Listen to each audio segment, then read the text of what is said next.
I am Babla Jonathan. Thank you for joining us on this edition of the 6 p.m. newscast on Equinoxe Television, live from my headquarters in Cameroon's economic capital, Douala. In our top stories, 4 soldiers killed by gunmen in Galim in the west region of the Republic of Cameroon. The senior divisional officer of the Menua division says the gunmen came into the area from Gokotunja division in neighboring northwest region of the country and launched an attack on a military base. We'll bring to you details in this edition of the news. And inhabitants of Marwa in the far north region of the Republic of Cameroon expressed concerns over the bad state of 2 bridges, notably Pont Vert and Pont Rouge. There are fears that the 2 bridges may collapse as a result of overused by the population, as a result of the fact that there are 2 other bridges that collapsed, notably the Pala and Mizwa bridges that collapsed, compelling people to now use the 2 bridges, Pont Vert and Pont Rouge, which they say may collapse.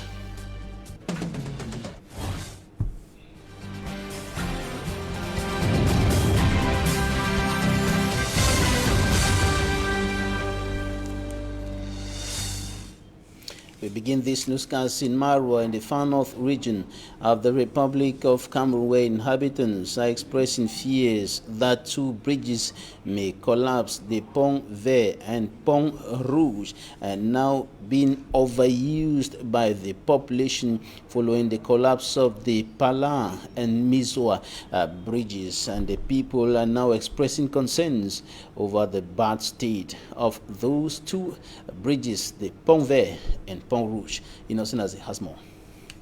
8 months following the collapse of the Pala Bridge, which was linking the town of Marwa, Mora and Kuseri in the far north region, construction work is yet to kickstart on the collapsed portion. Since the collapse of the Pala and Mizwa Bridge, the population of the city of Marwa have been going through difficult times. The situation has forced road users to now ply on these bridges, popularly known as Pont Vert and Pont Rouge, a situation which has provoked fear among city dwellers who say the bridge was not constructed to support this rate of circulation. Their fears came about after the city dwellers noticed that some parts of the bridges were being washed away by runoffs. In order to avoid a similar incident like that of the collapse of the Pala Bridge, the senior divisional officer, the city mayor, and the technical service at the Ministry of Public Work visited both bridges. The governor sent us to the field to check the state of the bridges. We noticed that several portions of the bridge have been washed away by runoffs. If one of these bridges collapses, it's going to be worse than that of the Pala Bridge. Venait à s'effondrer, ce sera plus grave encore que la situation qu'on a connue avec le pont Pala.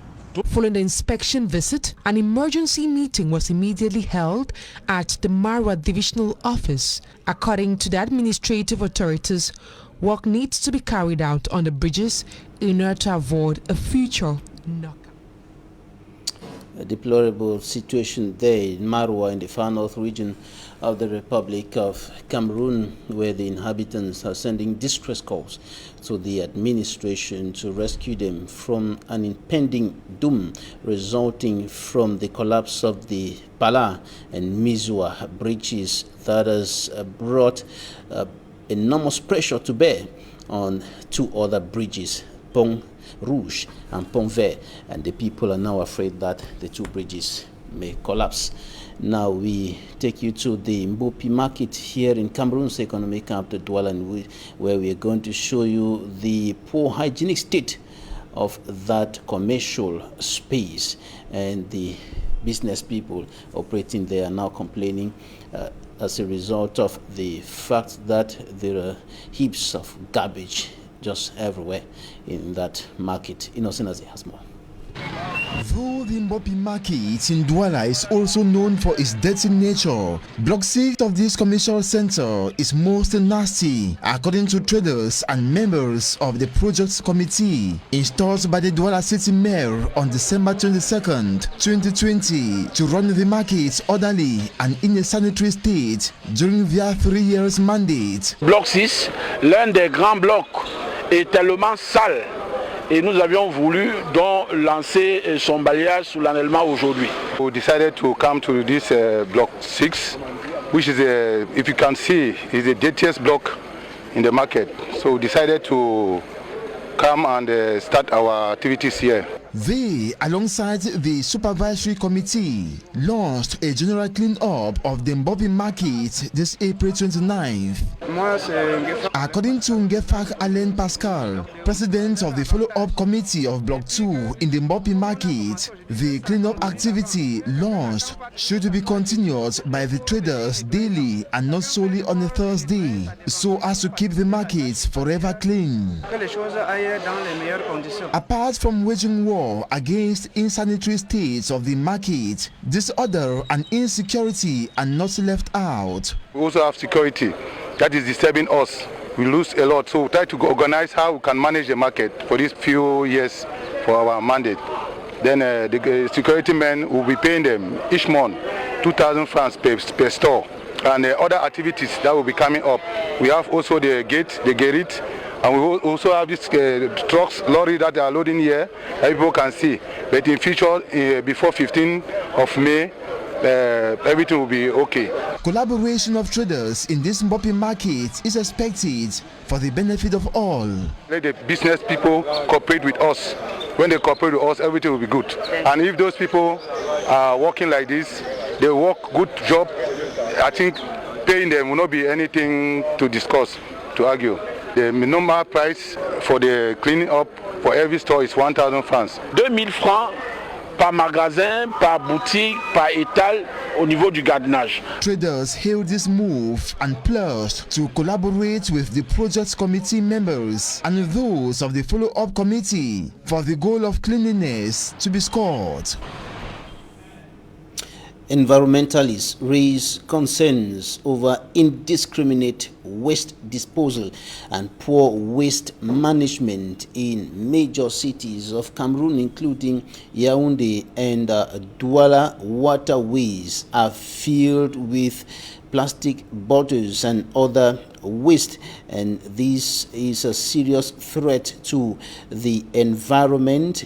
And of course, some of the situations in some neighborhoods, notably during rainfall, floods and other problems are emanating from indiscriminate water waste disposal. And this is why Reverend Father Innocent Akume Ufon, priest, Mill Hill missionary and environmentalist, has engaged himself in a project to collect all the waste bottles that are being disposed indiscriminately around the neighborhood in order to make use of them in a garden that he has established in the Bojongo in the Douala 4 subdivision. And he is using those bottles to produce some walls and to produce other things that are useful and more environmental friendly. He has been doing this for over a year, and he's collected already 10,000 of those bottles that you can see there. And this is something that he had been doing before in Kenya, and he has brought it here to Cameroon. For over a year he has been collecting these bottles that you're seeing there to make use of them in an environmentally friendly manner. As you can see, those bottles used there to produce or to establish some walls in a garden that he is cultivating there in Bojongo in the Douala 4 subdivision. We're going to talk more about what you're seeing there in this edition of the 6 p.m. newscast on Equinoxe Television. Now on to something else. We talk about the coronavirus vaccination after the launch of the vaccination in the Kumba, in the Meme Division, southwest region of the Republic of Cameroon. It was time today for the Indian Division and the Senior Divisional Officer Fowang Lawrence, leading his people, took his own vaccination and urged the people to make themselves available for the coronavirus vaccination. There is the report. Though voluntary, Fowang Lawrence, the Senior Divisional Officer for Indian Division, has advised the population to follow his example. Yes, I want to say I've accomplished to me, it's a civic responsibility to protect myself, my family, my entourage, and why not the whole population of Indian Division. But I want to call on the population of Indian Division to emulate the example of their SEO this morning. Carrying out vaccination against COVID-19 on camera, Friday, April 30, 2021 in Mondemba, the divisional headquarters, the Chief Executive Officer of Indian Division took time to applaud the tenacity exhibited by health personnel working in Indian Division. I also want to use this opportunity to thank all the health personnel of Indian Division. Despite the risk, despite the lack of personnel, despite the lack of adequate medical facilities, have been doing all their best, putting their life at risk to make sure that COVID-19 is not propagated in their division. And I say kudos to them. From when COVID-19 was announced in Cameroon, Indian Division has recorded 2 COVID-19 related deaths. I told you earlier in the headlines that at least 4 soldiers have been killed by armed men in Galim. It is a locality in the Bambutus Division, West region of the Republic of Cameroon. And the Senior Divisional Officer of Bambutus Division in a statement has said that the armed men came in to the locality from Goketunja Division in the crisis-stricken northwest region of the Republic of Cameroon and launched an attack on a military base in Galim, and 4 soldiers have been killed. This is not the first time that armed men are attacking localities close to the crisis-stricken northwest and southwest regions of the country. The 4-year-long armed conflict has been spilling over from the 2 English-speaking regions affected by the security tensions into localities in the littoral and the west regions of the country, close to those 2 regions. And this time, that was last night, was the turn of Galim in the Bambutus Division, and the armed men, according to the Senior Divisional Officer, launched an attack on a military base, killing at least 4 soldiers. For me, Armstrong Sander has more.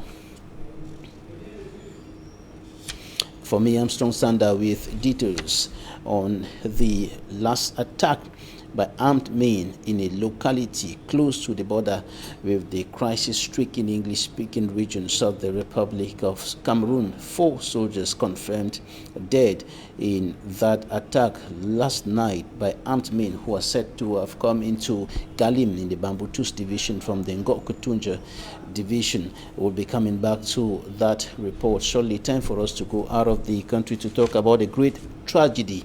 Dozens killed in Israel's religious festival stampede.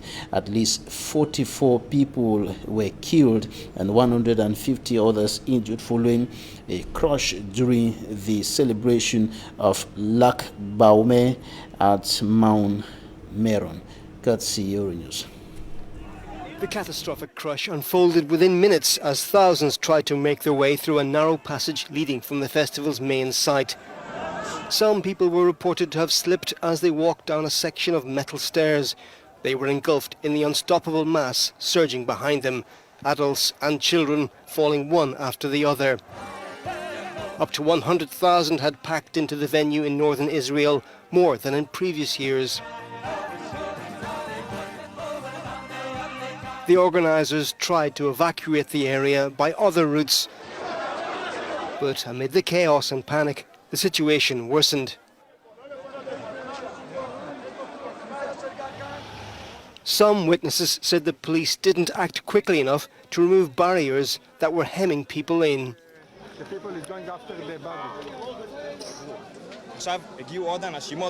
More people arrived, and more from all sides. A lot of people arrived, and the police wouldn't let them exit. So people started to be folded on top of each other, and they were squashed on top of each other. The police didn't open the passageway until it crashed, and all the crowd was pushed to the sides. Hours later, the full horror of the disaster was clear as workers collected victims' belongings. This was Israel's first mass religious event since the lifting of pandemic restrictions. It became one of the deadliest civilian tragedies in the country's history. Neil O'Reilly, Euronews. A great tragedy in Israel. At least 44 persons confirmed dead and 150 others injured in a stampede in Israel's religious festival. Now we go back to Galim with Fomi Armstrong-Sander, who is bringing to us details and fresh news from the Bambutus division, where armed men have killed at least 4 soldiers, and the senior divisional officer of that administrative unit made a press statement giving some details on what happened in Galim, and of course indicating that the armed men came in from the Ngokutunjo division and launched an attack on a military base. Smart Jikan, or rather for me, Armstrong-Sander, has the details in this report.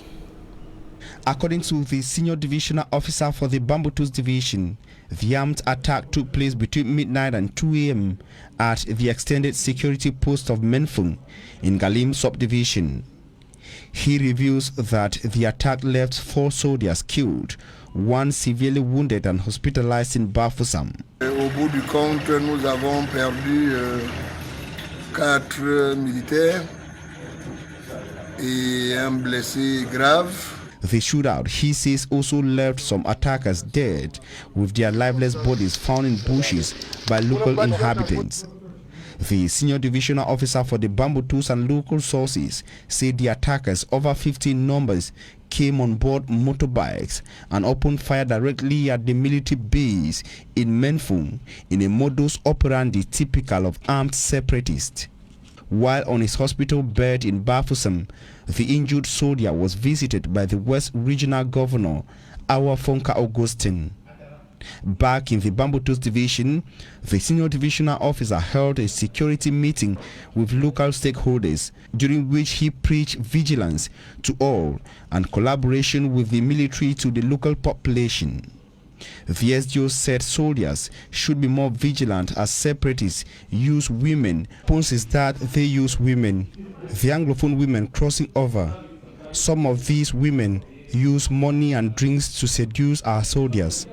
When our soldiers go out with them, the women then monitor and master everything about our soldiers and their camp to monitor their activities. The senior divisional officer and local sources say the attack was launched by separatists from Bafanji in the Ngokitunja division of the Northwest region. In March 2020, a similar separatist attack in Galim left 5 soldiers dead.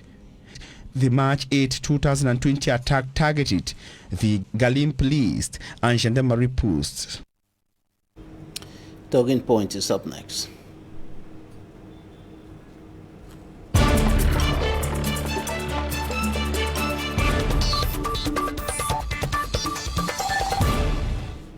Thank you for staying with us in Talking Points. Our guest is Reverend Father Innocent Akume Wufon. He's parish priest of St. Raphael in the Douala 4 subdivision. He's a Mill Hill missionary and environmentalist. Thank you for joining us today, Reverend Father. Thank you very much for inviting me again. It's a pleasure to be back.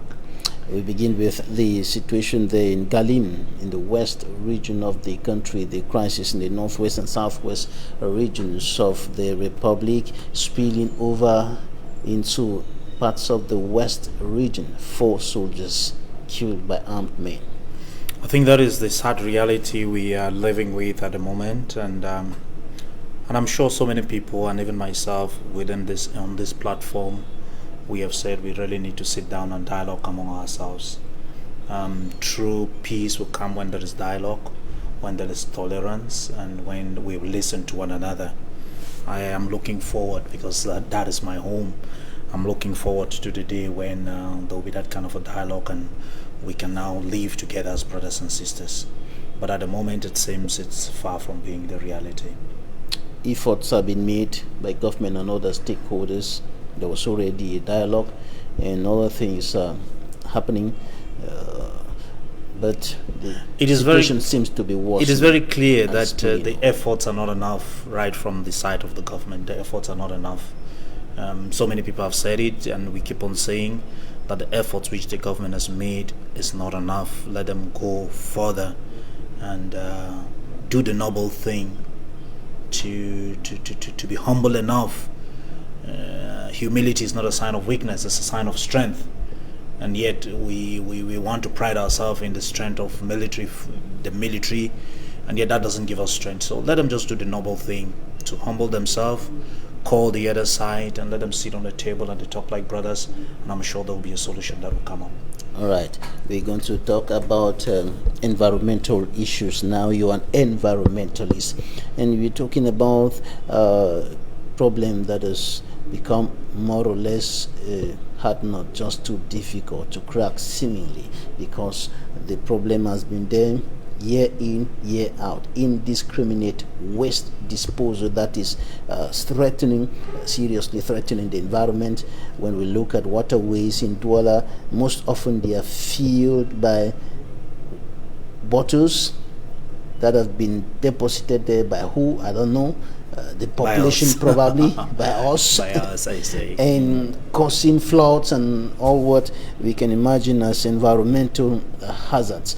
When you look at all what is happening today, and the behavior of the people, and all what is happening around these issues of environment and waste disposal, what's your analysis of the problem? First thing which I want to say is, when we talk about environment, the first thing people run into is to think about trees, to think about forests, to think about protected species. But the environment is where we stay, our condition, our living condition, our environment, where we stay, the condition in which we're living in. And a lot of the problem comes out of ignorance. People have not been able to link sickness to the poor management of environment. People have not been able to link poor yield to the poor management of environment. People have not been able to link poor road network with our poor management of environment. So there's a whole lot of ignorance in the Cameroonian society in terms of managing the environment. When you talk of environment, people just go, oh, we don't have to plant trees, we have a lot of forest. No, the environment is our condition, the condition in which we are living in. Is that condition conducive or not? That is what we are trying to ask the people. Is that conducive? Is where you live, is it conducive enough for you to live? In slums in particular, or some remote areas of the town, waterways and streams are often filled with plastic bottles. At the same time, when the rains come, there is flood, there is houses are over-flooded, and people don't seem to be conscious of the fact that the waterways that are blocked by the plastic bottles, definitely dropped by them, thrown by them, is part of the cause of the floods affecting them. Yeah, and that is what I've been struggling to do in the 1 year that I've been in, probably 2 years that I've been in Cameroon. I did a little bit when I was in Pekadis, but now I'm doing it in Bojongo in a more realistic way, to let people know that even malaria we have sometimes is because we manage our environment very poorly. The water pools which we have, the dysentery which we have, the cholera which we have, all those is because we don't manage this environment very, very well.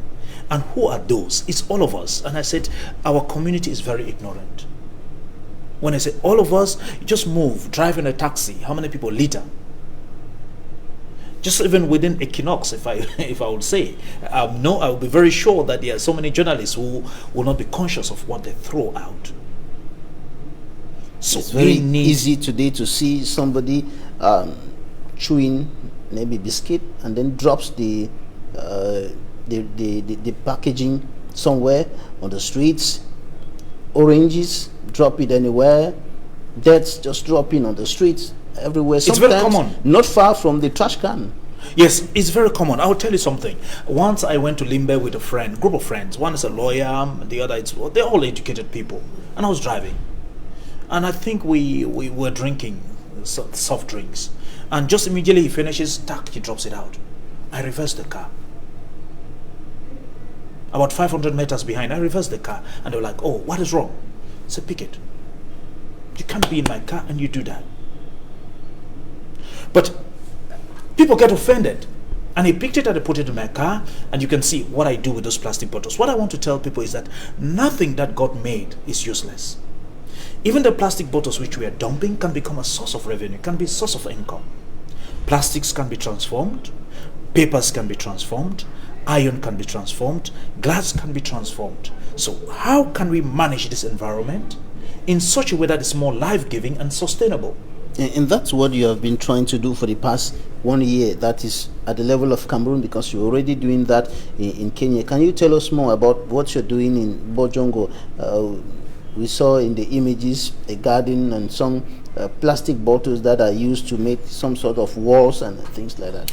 The first thing is, I was celebrating 10 years as a priest. This year, I'm celebrating 10 years. On March the 5th, I was celebrating 10 years. So I asked myself, what can I do for the environment? What can I do to the world? Rather than asking for gifts and money. So I asked people to help me pick plastic bottles. And I created a Facebook page called 3650 Plastic at 10. So I wanted to pick a plastic bottle for every day that I was a priest. And so I started this movement and I started picking. The first day I discovered I picked 1,000 bottles. That was impression. That was very... 1,000 bottles. And at the end, I picked about 10,000 bottles. And I said, what can I do with these plastic bottles? And I discovered that, wow, there's so many things you can do with it. So I made my, what I call my ecological garden. Because we have a lot of animals coming around there to get in. So to protect the garden, I use the plastic bottles to fence it. I also use the plastic bottles to do the partitioning within the garden. So here I'll plant jama, for example. Here I have spinach, here I have pepper, here I have... So I use the plastic bottles to do that. I use the bottle tops to make tables. I'm sure you saw the tables where there was a computer on it and there was a printer on it. I used the bottle top. It took me time just to put them together. And now that's what we use. So something which people threw away, something which seemed useless, has become useful and beneficial to me. All that God created was good, but we can use it in such a way that is not sustainable or is not good. All right. Now, for now, people have been helping you to collect the bottles around, and you've already collected 10,000. How far do you intend to go with this project? There are a couple of people now who are asking me to come to their homes and help them use that plastic bottles. One of the intention I have is to bring young people together, not to just do what I am doing, to be creative. What else can they do with plastic bottles? I know people are already doing recycling in a big firm, but we don't all have to rush into recycling. Because when you ask people, wait, let's go into recycling, they start thinking, I don't have the capital to buy the big machines. But we can do recycling at a very small level, at the level of your home. You make a table, you make a garden. So far, what I'm thinking of doing is to expand the garden and to do it to other people. I call it a kitchen garden. A small kitchen garden behind your compound, and you plant your vegetables, you plant your spices, and you can make a living out of it. When you look at some of those tables that you made out of the lids of the bottles, they seem to be made up of so many of those lids. Yes. How do you put them together and give it that color? So blue, red, and something like that. It's looking really beautiful. It actually took me time. I will tell you, those things are the fruits of COVID. When there was some kind of a lockdown and everybody was in their homes, there were no masses, so we're confined. And because we're confined physically, but my mind wasn't confined.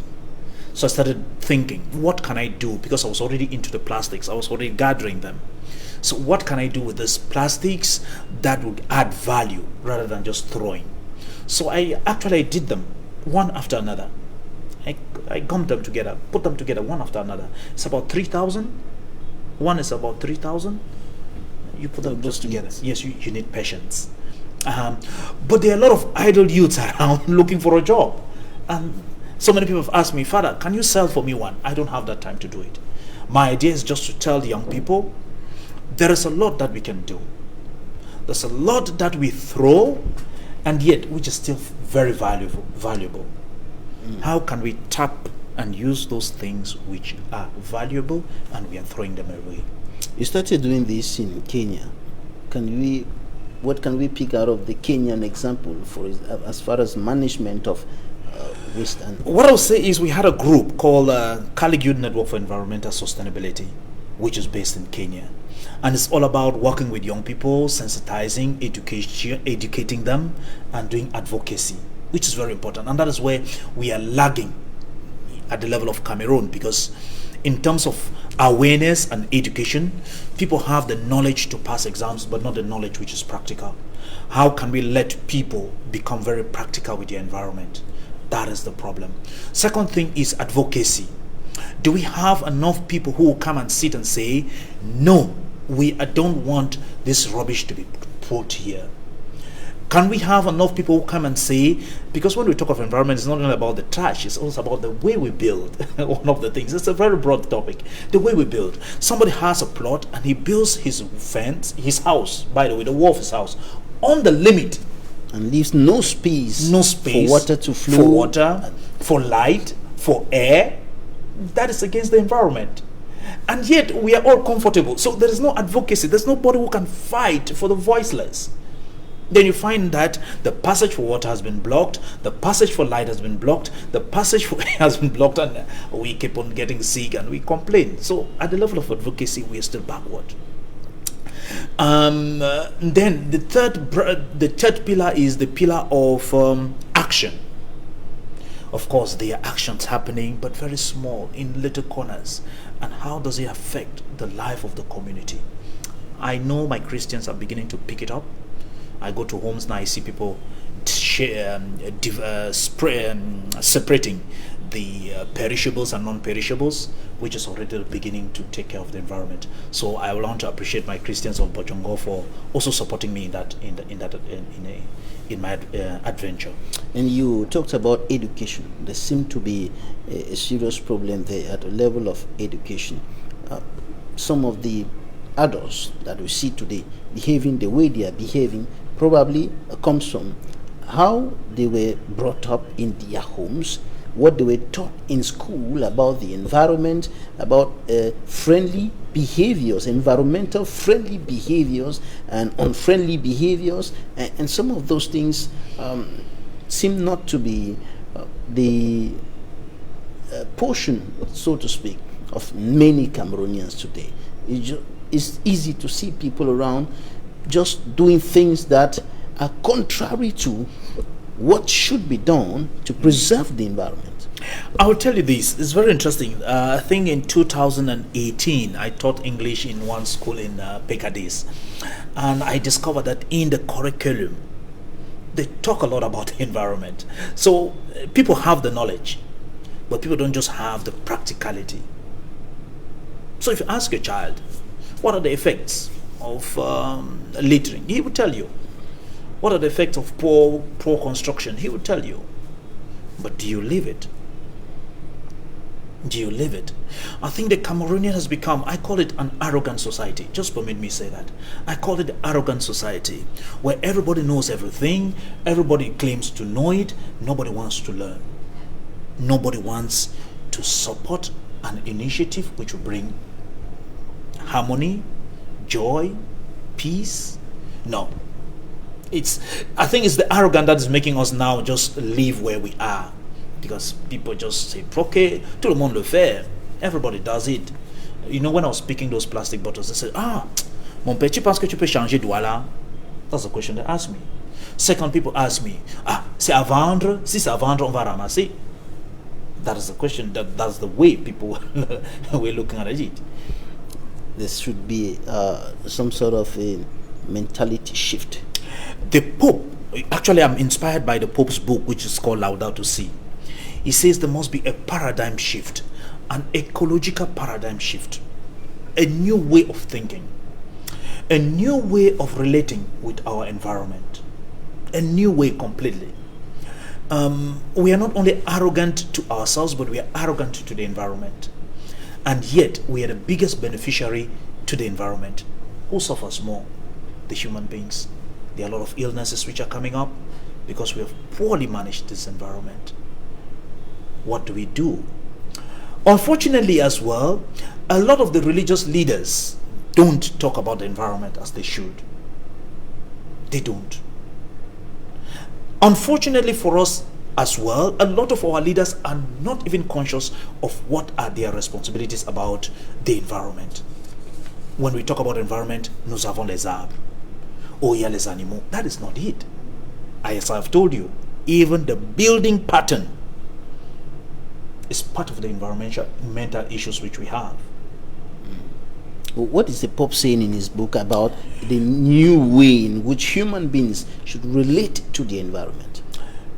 That we should change. That we are living in a greedy world. We must move away from greed, because one of the things which is making us mismanage the environment is greed. What causes exploitation of the forest is greed. What makes people just litter around is greed. You're not conscious of your brother's need. Self-centeredness. But the Pope also says politics and the economy of the environment must be looked into. Because, for example, I will not tell somebody in the village not to cut trees if at all they don't have money to buy a stove or a gas. I will not tell them not to cut the trees if that is what they have to cut, sell for their livelihood. So how do we manage the economy of our environment so that all of us are beneficiaries? So one of the causes of environmental degradation is actually poor politics. It's here in the book. The Pope says it. We must change our politics. Policies on friendly policies, or policies that are friendly to the environment, should be put in place to ensure some kind of sustainable development. The politics, the policies are there, but the politics as well. If we don't have very good politics, for example, people fight among themselves. There is greed, there is corruption, there is inadequate distribution of wealth.